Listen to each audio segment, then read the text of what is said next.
Selamat siang, salam kenal. Saya Jehana Sela S dari Tarakanita Wilayah Lahat. Saat ini saya akan menyampaikan evaluasi pendampingan riset yang sudah saya lakukan. Yang pertama adalah bagaimana saya menentukan siswa yang tertarik untuk riset. Yang pertama, saya berdiskusi dengan tim riset SD. Jadi, tim riset SD tidak hanya saya sendiri.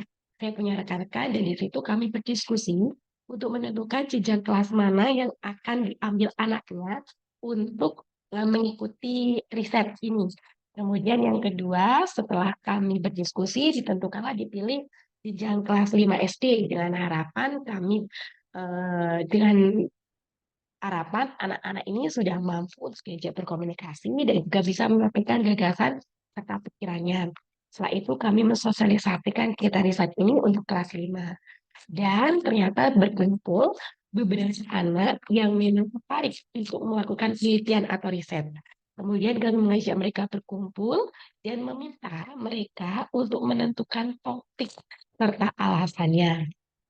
Setelah itu, kami memilih anak yang topiknya sudah bidang yang saya mampu atau kami mampu karena memang keterbatasan pendamping. Nah, untuk tahap bimbingan, yang pertama itu adalah menemukan ide penelitian. Jadi, mengajak anak, berdiskusi anak untuk refleksi dari topik yang mereka sudah ambil dan juga alasan mereka memilih topik ini seperti apa. Kemudian kami juga mendiskusikannya, lalu kami juga mengobservasi, mengajak refleks kembali hal apa aja sih yang anak-anak rasakan, kenapa kok memilih topik ini.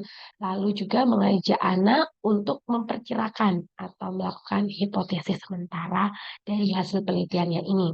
Kemudian mengajak mereka untuk mencoba menuliskannya, mengajaknya untuk mencoba menuliskannya dan menjadi bab satu seperti pendahuluannya begitu. Kemudian di pertemuan kedua memeriksa atau membaca kembali hasil tulisan yang sudah dibuatnya. Kemudian saya mengajak anak-anak, saya mengajak anak ini untuk mencari literatur atau penelitian yang serupa untuk dibaca-baca dan kita diskusikan bersama. Kita juga mengambil kata kunci dari penelitian yang akan kita lakukan.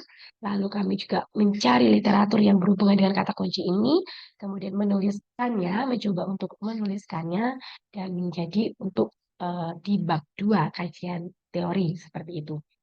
Kemudian dilanjutkan dengan pertemuan ketiga, memeriksa, lalu kami berdiskusi metodologi apa sih yang kiranya dapat kita gunakan di penelitian ini. Kemudian kita juga lanjut untuk mengajak anak untuk menuliskannya. Dan di pertemuan keempat, memeriksa kembali hasil tulisannya anak, lalu memperkirakannya cara menganalisis data ini seperti apa berdasarkan dari referensi yang tadi sudah kemarin-kemarin sudah kita baca, lalu untuk mencari jurnal-jurnal yang sesuai. Kemudian merangkainya menjadi judul yang menarik. Nah, dalam proses ada kendala yang saya lalui bersama dengan anak pendampingan saya. Yang pertama itu adalah masalah waktu.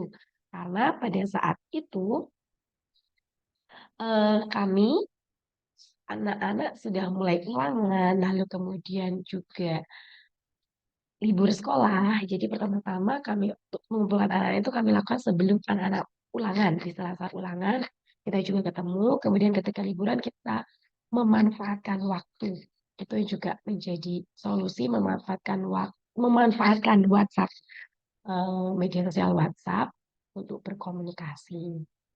Lalu ada perumusan masalah pengambilan teknologi, keterbatasan pengetahuan, dan juga kesulitan dalam menyusun proposal yang komprehensif. Nah, untuk solusinya untuk waktu tadi sudah saya sampaikan itu memanfaatkan WA untuk aktif berkomunikasi. Kemudian untuk keterbatasan pengetahuan, saya mencoba mengajak anak untuk mencari referensi yang sesuai ataupun penelitian-penelitian yang serupa. Kemudian untuk perumusan masalah, banyak penelitian dan metodologi. Tadi sama mencari penelitian yang serupa dengan topik yang diambil, kemudian juga diskusi dengan rekan pendamping riset. Dan untuk kesulitan dalam menyusun proposal, saya bertanya dengan pendamping riset karena memang baru ini pengalaman saya pertama dalam mendampingi riset. Itu evaluasi yang dapat saya sampaikan. Terima kasih dan mohon bimbingannya.